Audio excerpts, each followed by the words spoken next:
June 27th, 1989. The first solo circumnavigation of the globe is completed by Joshua Slocum, finally proving that his last name is not a sex joke, but a clumsy portmanteau of solo and circumnavigation.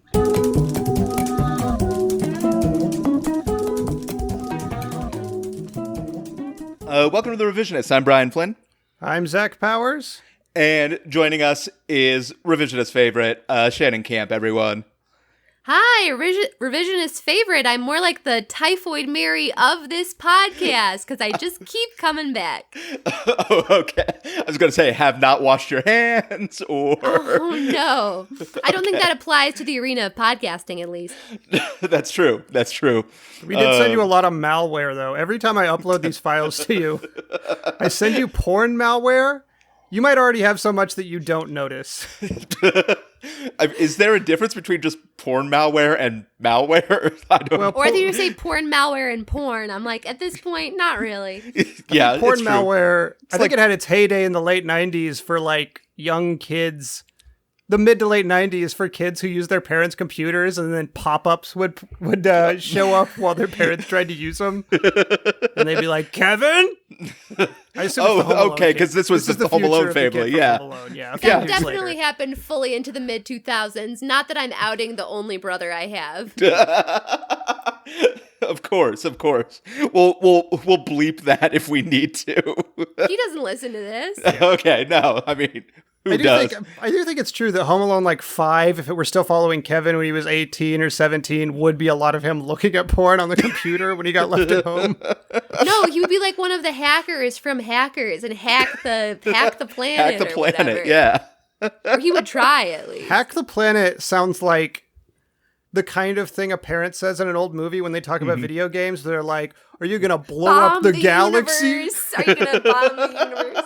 Somebody has no frame of reference for how technology works. But they're trying, at least. Give them that. Are they? They're putting in some amount of effort. Maybe. They're not being actively harmful. Yeah, that's more. No, it depends on the tone with which that statement is delivered. You guys are making way too many assumptions.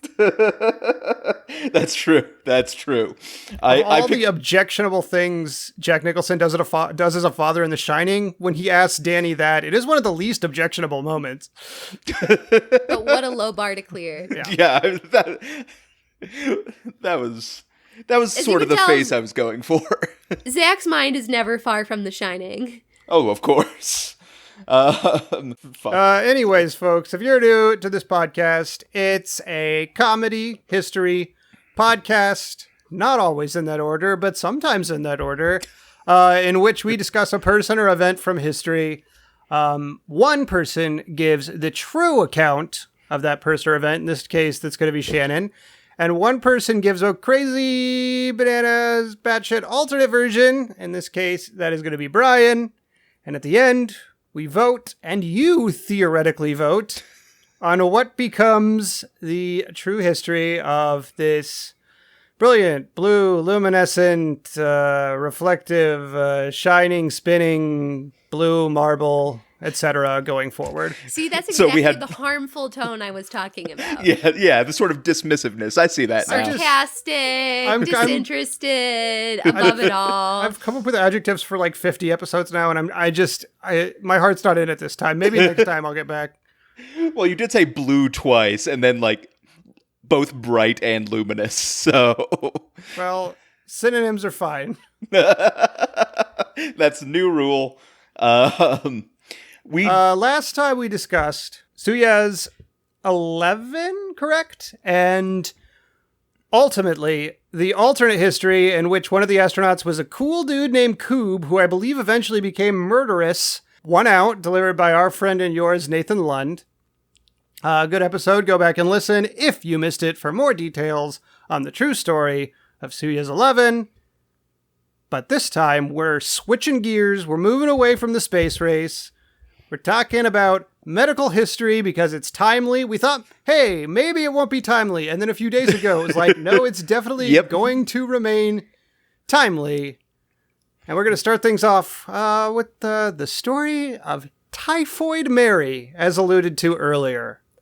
Well, it doesn't get much more painfully topical than this. So I hope you didn't tune into a podcast for a fun distraction from your life, because you are not going to get it, just so you know.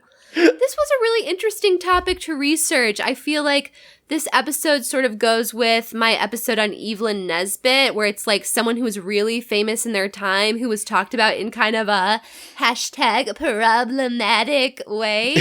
And now we can look on the situation with modern eyes and feel maybe different about it, maybe the same. You'll have to weigh in Mary, after I tell you. famously one of the first people who got hashtag canceled.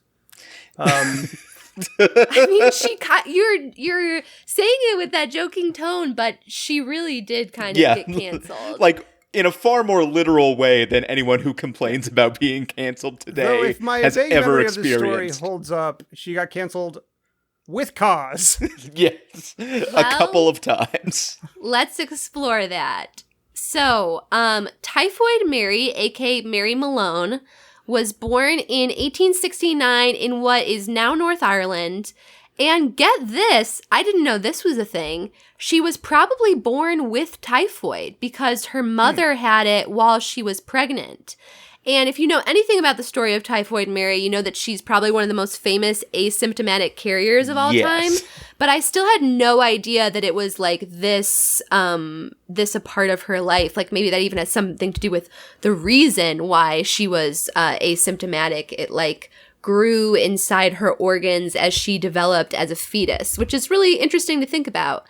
And for those of you who don't know what typhoid is, because it's not really so much a thing anymore, it's a intense fever and a lot of digestive pains, cramps, and really bad diarrhea. I'll try to keep the details on people's situations as light as possible. But suffice to say, at the time, people didn't really understand how it was transmitted. It presented in these symptoms a lot like food poisoning. So a lot of people just assumed that it could only be transferred in like filthy environments, unclean cooking situations. But that's actually not the case, because someone like Mary, who was an asymptomatic carrier or maybe was just a little bit sick, could pass it on to someone else who might get intensely sick and die of it. Again, what is this making you think of? Yeah, we, again, comedy podcast. We did it. Great topic selection, me. If you're a student of history at all, you'll know that when someone is born into a poor family or an obscure one, we generally know very little about their early life, and that's definitely the case for Mary. Her story after birth pretty much picks up at age 15 when she moves to the United States. She moves in with her aunt and uncle and works as a maid for a little bit of time, but quickly becomes a cook for wealthy families, which is really like her niche. And from 1900 to 1907, she worked as a cook for 8 different families. And it's going to sound unbelievable when I describe it, but she really did just pretty much go from family to family, sometimes slightly overlapping employment situations, but usually not. And like, once people started getting sick in the house where she worked, she would just bounce and leave no forwarding address. And even as I researched her today, it's not entirely clear why. And I know that sounds like a stupid thing for me to say, but like, we don't really know what was going through her head as she made these choices. I think it was... People during this time did not understand the concept of an asymptomatic carrier, even doctors. So someone like her could have never known. My understanding was she listened to a lot of Chapo and wanted to poison as many rich people as possible. Well, that was unfortunately only part of what was going on, because often the people to catch most sick and die were the servants that she lived in servants' quarters with in these rich families' households. Well, to be fair, Chapo doesn't really care about the... Yeah, They're I'm more not a into defender of punishing them. the rich than saving the destitute So, in many ways. Very on brand. And I mean, that's also going to be... Sorry. Oh, so 7 of these 8 families contracted typhoid, and the only family that was spared because they kept their servants in a separate house on the grounds. Oh, that's a whole other set of problems. That's not medical related. So this kind of gives you a sense of the world that Mary is working in. I was reading a really beautiful novel this week, and characters who are involved in a Ponzi scheme, like working for this guy who's running a Ponzi scheme, in deposition talk about how you can know and not know something at the same time. Like, they claim they didn't know, but on some level they did know, but they were also so deep in denial that they truly didn't know. And that line was resonating in my head so much as I researched Mary. I don't think she was a stupid woman. I think on some level she must have known that she was the commonality between all these households that were falling grievously, grievously ill, or else she wouldn't have been suddenly quitting her jobs and vanishing, leaving no forwarding information. But on the other hand, I think she really was in this deep denial that she could be the cause, because she thought of it as a very insulting idea that she might be quote unquote dirty, which is what typhoid was very much associated with at this time. So it's just such an interesting tangled web. And I mean, I believe this is around the time when, germ theory had been accepted scientifically after way too long. But even still, it was that in and of itself was still settling in with the public. Yeah. And so that combined with the idea of oh, you could be carrying this without showing any signs of it. And it's not a moral failing that you have a disease, was all of things, not just probably Mary, but society as a whole was processing. Yeah, and of course, we don't have time to get into it all, but there's a lot of class and immigration issues bound up in all this. I'm sure that she was very insulted by the idea of being seen as a quote-unquote dirty Irish immigrant, and that adds a whole nother layer of, cultural context. But regardless of why she did it, she did keep doing it. And I think we will see, as her story continues on, that her personality may have been a not insignificant factor. So let me see where we left off. Yes, the servants that lived separately from the family. That was one of the later families she worked for. Because all the servants contracted it, doctors came to examine the situation, and they incorrectly blamed the family laundress for the outbreak, because this was a time when a woman would be employed just doing the laundry, and this poor woman, who probably had nothing to do with it and was actually very sick, actually was probably not the Typhoid Mary of that situation at all. And it was kind of everywhere she went that this happened, it would be very noticeable and attract a certain amount of public attention, even though people had no idea what the commonality was, because she was working for these very wealthy families. So in many of these communities, it would be the first time typhoid had been seen in that community in a long, long, long time, or ever. So it was very surprising. A lot of these communities would test water samples and scrape the insides of pipes and check everything they could, and they just wouldn't find typhoid anywhere. So it was this bizarre medical mystery, which is really interesting to think about. One of the families that she worked for, their only daughter died of the disease. And after that, they became understandably very motivated to understand what the cause was. So they actually hired a public investigator named George Soper to go through all these cases of typhoid suddenly breaking out in wealthy communities. And he was able to find commonalities in the outbreaks, specifically a female Irish cook. And there was an active typhoid outbreak in a household on Park Avenue. And that made the headlines for being really unusual. So he went to that household and questioned them and was able to discover Mary. And he actually went to the kitchen of the household and confronted her. And she was super pissed. She threatened Soper with a carving fork. She basically refused to even listen to the possibility or talk with him. Soper was, by all accounts, a pretty calm, level-headed dude. He's we just want to take samples. which she refused to do. And as a way of trying to make something happen, he wrote into various medical journals about the case, and it did attract some media attention at that point, but still nothing happened. So Soper eventually alerted the authorities. And my understanding was, and obviously not wanting to get into too much detail, but the sample collection was, let's call it, invasive. Yeah, well, it would be stool and urine samples. So that's definitely, again, ties back to the other factors that we were discussing earlier. Right, yeah. Yeah, so, she just out and out refused, but again, not totally understandably. Right. I don't know that she needed to threaten him with a large fork, but He was fine. No actual bodily harm came to him. He was a big boy. Sorry, I just pictured you like giving her notes after that. Well, as someone who has worked, as a domestic worker in a variety of households, I would have some notes for her.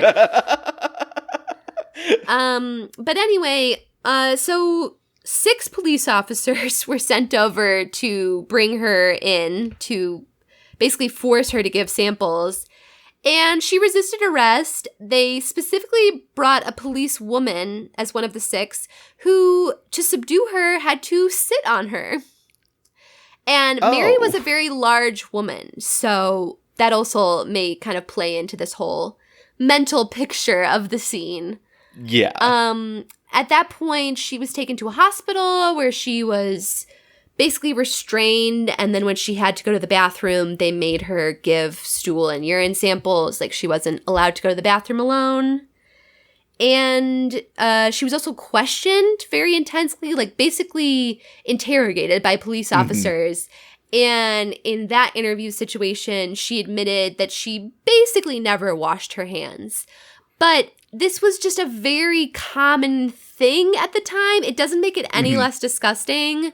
And it's horrifying to think about all the people who got sick and died, including very, very poor, vulnerable people. Right. In some ways because of her, but a part of me almost hesitates to say because of her, because I'm coming from such a modern understanding of medicine that these people truly did not have. Yeah.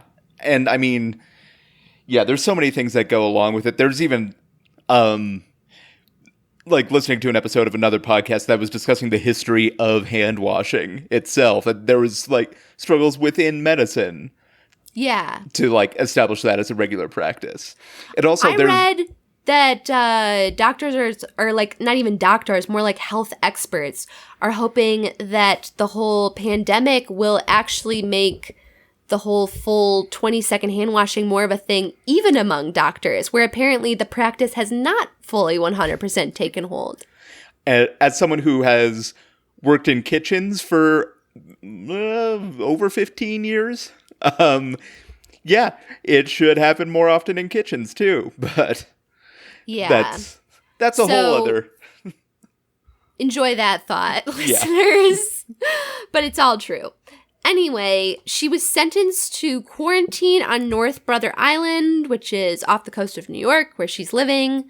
She really wanted to keep working as a cook. She was very insistent, and that's kind of what part of the catalyst behind this whole quarantine idea was. Although it wasn't, forced quarantine wasn't as unheard of at the time as it is now, where we would be like, what? But it was still super unusual for the most part. It wasn't like a massive system or anything. This was still like an anomaly that definitely caught the public eye.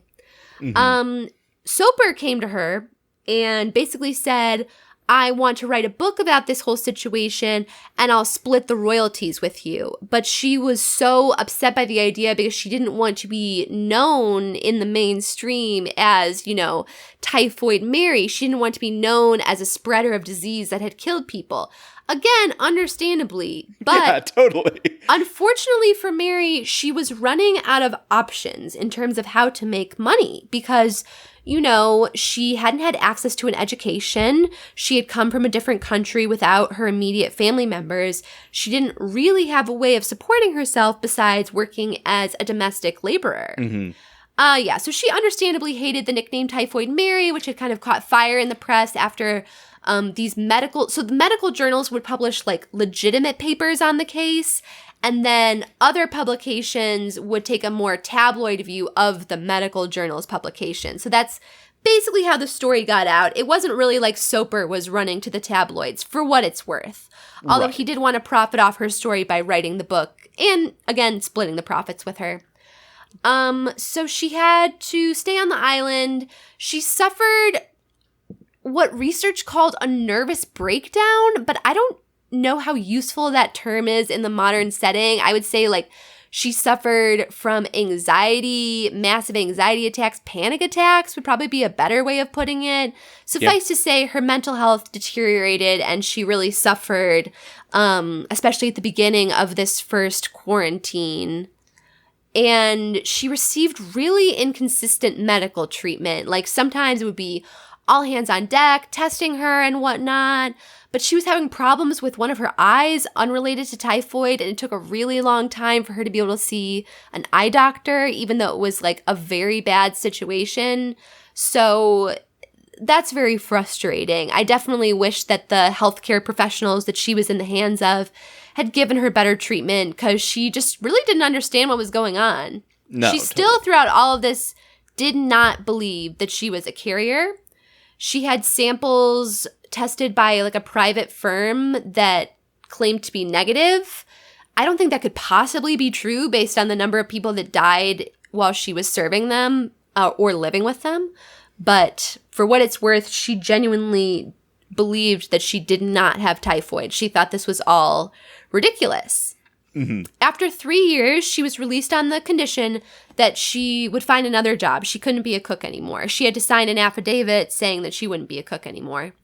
So she worked as a laundress for a couple of years, but as a point of comparison, the average wage for a laundress was $20 a week, $20 a month, whereas the average wage for a cook was $50 a month. So it was a very, very, very significant pay difference. And after 2 years as working as a laundress, she got an injury on her arm that became infected, and her entire arm, it became difficult to move it. So she had to not work at all for 6 months. And after that, she just really needed money. And sadly, heartbreakingly, because it would cause more outbreaks and more deaths, she went back to work as a cook under a variety of assumed names. So this is the sort of the most morally complex point in our story. Because she really, I believe, felt that she didn't have another way of surviving financially in New York. But on the other hand, and it's equally as important, at this point, she knew what she was doing. Like, she's using fake names, and she obviously is aware of some of the harm that she's wreaking on innocent people. So it's just a terrible, terrible situation. And I do find fault with her here, despite obviously wishing that her circumstances had been different. Right, totally. Because, like, obviously before, we talked about sort of the level of just, like, general ignorance about, like, hygiene and just disease in society. But there's enough information available to her at this point where it's like, I don't know. Yeah, I mean, despite the fact that she didn't have access to the education she deserved, and despite the fact that there was not very much medical understanding about her being an asymptomatic carrier at all, I do think the medical professionals that she was in the care of on North Brother Island and the authorities involved there who made her sign that affidavit really did try to explain their findings to her as clearly and precisely as they could. And I don't see how she could have totally misunderstood at that point. Well, if she's getting theoretically private samples tested, she clearly understands what is going on. Yeah. But her private tests made her believe that she did not have it because they tested negative. Yeah. But even you said you have a difficult time believing that. No, I agree with that. I think those tests must have been faulty. I believe that she saw I believe that she was given negative results. I believe also that probably those people were just trying to make a buck. Yeah. So, yeah, it's just layers of corruption upon corruption. Because, again, the doctors that she was in the care of were not necessarily taking amazing care of her. So she caused more outbreaks. She was followed by Soper, obviously, because even though she's using fake names, like, there's these super obvious typhoid outbreaks breaking out where they're never happening before. She can't go to an agency that would place her in these private, wealthy households. So she's working at, kitchens, at spas, at hotels, at these places where many, many people come and go. And it's just, causing these disastrous outbreaks. So eventually she gets a job working at a hospital, a women's hospital, and causes an outbreak in which 2 women die and many more are terribly sickened. And this is where Soper is able to positively identify her, like, once and for all. She had already fled the hospital job at that point, but the doctors and nurses on staff were able to give him, like, very detailed, precise descriptions of her. And they had samples of her handwriting in the hospital records that they could compare to samples of her writing they had from her arrest. So at this point, they pretty much knew what the deal was. They managed to track her down in Long Island when she went to bring food to a friend. You cannot make this stuff up. And she was returned to North Brother Island in 1915. So that's 5 years after she was released from her first quarantine. And she would never leave quarantine again. She remained there for the last 23 years of her life.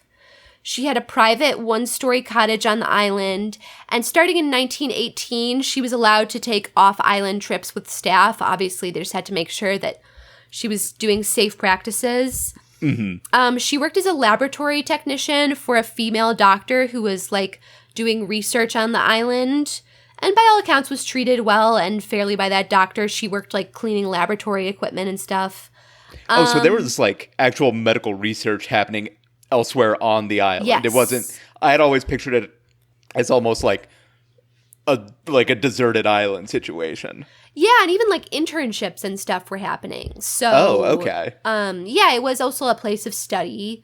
I don't think it's like one of the worst places you'll hear about. Obviously, we've all heard of medical facilities from this time where the patients were like horribly abused and mistreated. That was not the impression I got from my research. I do think they could have treated her better, but unfortunately, this was a time when the standard of care was just beneath what we would expect today. So it wasn't all bad, but unfortunately, her life did have a sad end. She had a stroke 6 years before her death that left her paralyzed on one side of her body, and then she died of a pneumonia 6 years after that. Authorities claimed that an autopsy after her death showed that there was still typhoid bacteria in her gallbladder, but Soper, who, despite the fact that he was the one to track her down and tell her story, in some ways advocated for her, said that there was no autopsy ever after her death. There was no autopsy. So modern researchers believe that the authorities said there was an autopsy and they discovered typhoid in her organs because public opinion on forced quarantines had shifted so much in the 23 years that she had been in this forced isolation. And people went from having like a very punishing view of her, where it was like, this awful woman needs to be locked up, to perhaps having a more sympathetic view of her situation, how there were factors outside of her control that led to what happened happening. Pardon me. So, yeah, I have very complicated feelings on her, far more so than someone like Evelyn Nesbit, who was very mocked at the time, but I now see as like an out-and-out 100% victim of her situation, in a way that Mary Malone is not, which I think is what makes her such an interesting figure in our coronavirus era, when we're all weighing our personal responsibilities to each other while at the same time struggling through enormous economic hardship.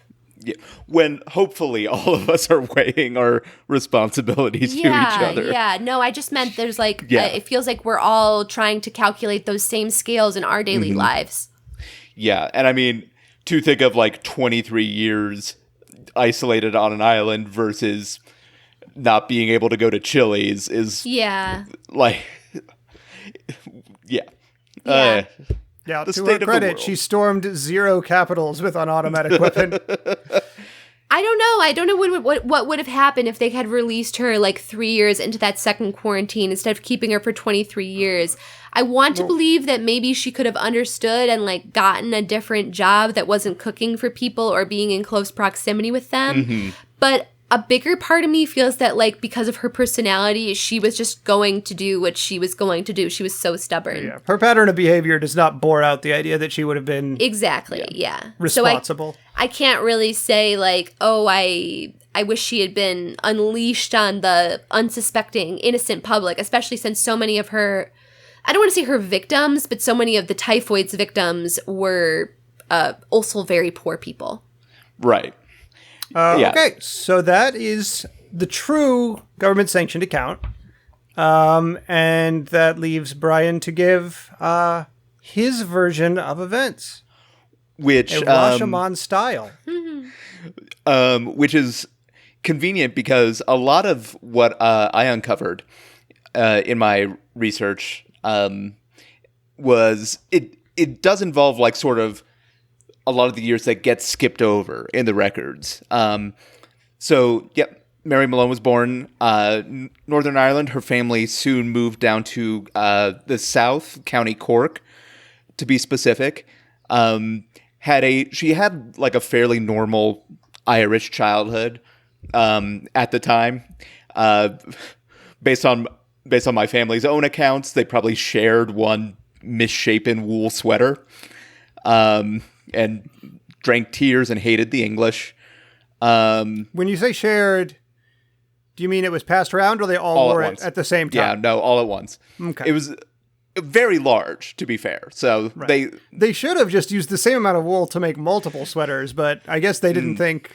Yeah, I mean, it wasn't planning. the style at the time. Yeah. That's not the Catholic way, Zachary. You're a godless heathen. Of course. What are you, a Protestant? Yeah. Yeah. No. So she also learned to play the Irish tin whistle with her family to pass the time. Her other hobby was just digging in dirt. Ireland. Maybe you'll find a potato, maybe you won't. Maybe. Around this time, probably not, because the fucking English. Not looking good. I mean, we've been playing a lot of Stardew Valley, so that sounds pretty typical for our... Yep, that's our life. And a lot of our villagers have been getting deathly ill. Oh my god. They keep eating peach ice cream. I don't know. It's weird. It's not even programmed into the game. It keeps happening. It is weird that there are games like that have like death as a feature. Like, I'm just remembering my Tamagotchi. I mean, most games have death as a feature. But it's like a thing that could... those sorts of games. Mario has death as a feature. Well, okay, but you don't encounter death in Mario in the same way. So she became friends with other village children, specifically Dolores McHenry, Sean O'Rourke, and Kevin O'Floyne. Around age 11, the four of them got together and formed the Lower Cork Tin Whistle Show Band and Review. And they gained like a modicum of fame around the area for their, wholesome music about misery. And the English. That is the Irish way. Yep, exactly. And they traveled to Dublin for the annual Music and Commiseration Festival. In between shows, Mary would de-stress by wandering undeveloped portions of Dublin, and she unwound by digging in the earth. And that's when she uncovered an old Viking tablet that Sure. I wrote encrusted with runes, but that doesn't seem right. And Mary, With like, dirt encrusted runes carved into it. I see Yes. like the image you're going for. that's much more accurate than what I I have wrote to down. confess, all your references, well, the fact that she was a larger woman and the fact that she was her band was like wholesome in a way, but also the references to misery. I truly thought this was going to be a misery thing. Oh, I did not even think of that. Can I throw that in? No, it's too late, Brian.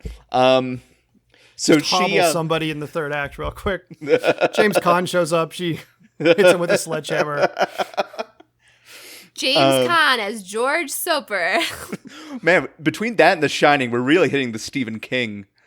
No, that's a normal thing for this household. Yes. Yeah, it's That's all the classic Stephen King's isolated in the Colorado mountains with a psychopath See if we series. can get Dreamcatcher in here at some point.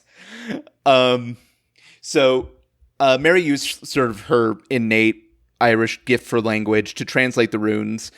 And in doing so, she unlocked some buried secrets that had lain dormant for almost a millennium. Specifically, the secret of heavy metal. And she realized that expressed... The music, not the material, I assume. Yes, not like lead, but like the music style. Well, she's Which playing I a tin clearly whistle, admit. so it works on multiple levels. Exactly. Nice. And she found that heavy metal expressed a lot of what the Lower Cork Tin Whistle Show Band and Review was trying to get across in their music. Alienation, anger, misery, rebellion, all that. And it also contained instructions for teaching yourself how to play bass, which was handy. And so she did that. She taught Dolores how to play guitar, taught Sean the drums, and Kevin kept bringing the heat on the tin whistle. But, they needed a name, and the name needed to fit the new genre of music. They were looking at like Mutton Chops, Cromwell's Corpse. But finally, they settled on a winner, which was Typhoid. And if this alternate history seems a little thin, it's because I spent some time trying to draw a Typhoid logo. So Typhoid needed a gimmick like every band, like how the Beatles are, George and Ringo and then two shitty people. The Beatles' gimmick at the time was that they were all super cute, right? Yeah, no, they were all cute. Yeah, that was their first gimmick, but that wore off surprisingly quickly. Just gotta say. But the Typhoid decided they would be the band that never washed their hands, and like we said, hygiene in general was bad, and people only washed their hands occasionally or even by accident. So it wasn't like super uncommon, but it's still connected with people. They accidentally fell into Yeah, like into a creek sink full of soap and water. Yeah. They were at the car wash and some of it got on their hands, which they usually kept gloved at all times. I just wanted to splash some refreshing soap water in my face. You're taking a stroll, you accidentally walk through the entire car wash. Yeah. Mm-hmm. You absentmindedly sing happy birthday, and when you look up, what, my hands have been in soap and water this whole time? I'll better sing happy birthday again. Maybe it'll go away. So they played their first gig at Bobby O'Shaughnessy's pub, famous for their brown bread. And why did you put the emphasis on brown? Because it's unique. I don't know. It is very warm in here. They opened for the Sligo Rovers and their Songs of Suffering show. And the crowd really wasn't ready for Typhoid. They did say their hands were like comfortably filthy, but didn't like their music. So the band decided that the crowd in London might, be better for them. They're a little more cosmopolitan, and they're very dirty. No one litters more than the English. Oh my gosh! You can take that to the freaking bank. And around that time, London, forget about it. You could smell it many miles away. Yeah, does the word houndstitch mean anything to you? No more questions. Wait till we get to our episode on Jon Snow. We'll talk about that. Asterisk, not the Game of Thrones guy. Yes. Asterisk, I feel like, but also sort of the Game of Thrones guy, because I'm sure he'll be mentioned throughout. yeah. I'm sure he'll be relevant in the end. I don't know who's going to take the alternate on that one, but there is a 75% chance. Oh, yeah. I almost didn't pick it because I'm like, this is going to be the most obvious alternate Our history. guest, George R.R. Martin, will be doing the alternate history. No, we need to get the episode out on time. And we also, can't we need somebody who will write one. Yeah. It's Our episode's been delayed 6 years because he's been working on his alternate history. You can get the two really problematic guys who made Game of Thrones for HBO. yeah, no, we're good. We don't need to do that. So they had their like legendary like breakthrough show at Henry Mason's Tavern, where they were paid in just piping hot ale in the traditional English manner, but they eventually decided that they wanted to head to the U.S. to really kick it up a notch. So this is around when Mary was 15. And they land in New York, and they're an immediate sensation. They play like 20 shows in like 14 days. And a headline in the New York Herald reads, "Typhoid Fever Strikes City." And so, of course, the authorities didn't like the music. It was too loud. They preferred their sort of familiar Sousa marches or whatever. And they decided, to kind of suppress it. And by singling out Mary, they thought they could quash heavy metal. And they did have a tool. They had the growing evidence that she did indeed carry the typhoid bacteria without knowing it. How they got this evidence, I did not write down. I realize now. Just say deep throat. It was deep throat. It was deep throat. Sorry, Jen and I are watching the X-Files, and so Deep Throat is a very different character to me. So despite the fact that there were dozens of other documented asymptomatic carriers of typhoid, Mary was the only one who was actually forcibly quarantined. The band Typhoid tried to carry on. They toured as Typhoid with Rome for a while, but couldn't really recapture the magic. Mary, in quarantine, started working on solo material.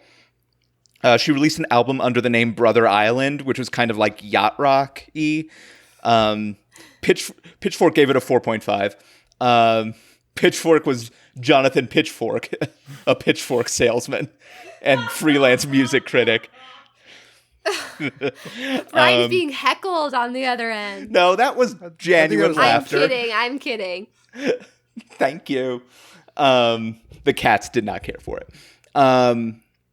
So Mary eventually was released, and despite being aware of the risks, as we discussed, made the conscious choice to expose others to typhoid, or somewhat conscious.